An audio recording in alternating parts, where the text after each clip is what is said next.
والله يا جماعة بقى لو جربتوا طريقة الكبدة دي هتدمنوها.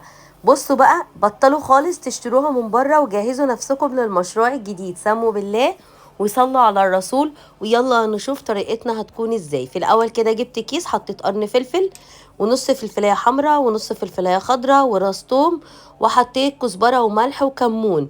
وهندق بقى الكلام ده كله كمان مع شويه بابريكا لو عندك، ما عندكيش خلاص.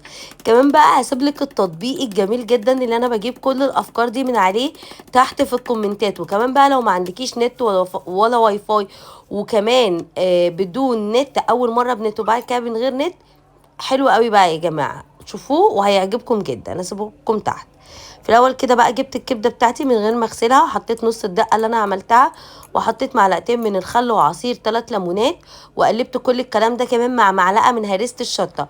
حطيت شويه زيت محترمين كده ونزلت بالكبده بيهم اول ما الزيت سخن جامد. مش بقلبها خالص، بفردها بالشكل اللي انتوا شايفينه ده. واول ما بتشد ببتدي ان انا اقلبها كده بسبتوله علشان ايه ما تفرولش معايا.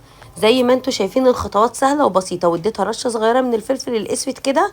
وبعد كده بقى ايه ابتديت ان انا اقلبها بالشكل ده. ونص الخلطه انا خدتها في البدايه في الكبده وسبتها فيها لمده دقيقه ولا حاجه. بعد كده بقى اديت الكبده تشويحه، جبت فلفل اخضر وفلفل احمر وفلفل اصفر، وكمان بقيه الدقه بتاعتي. ولو ما عندكيش فلفل الوان خلاص استكفي بس بالفلفل الاخضر. ونزلت ببقيه الدقه بتاعتي وقلبتها بالشكل ده. وبعد كده بقى كمان نزلت بعصير ليمونه زي ما انتوا شايفين. مش قادره اقول لكم ريحتها وطعمها وجمالها عامله ازاي، بجد من حلاوتها ويلاكم هيتجننوا عليها.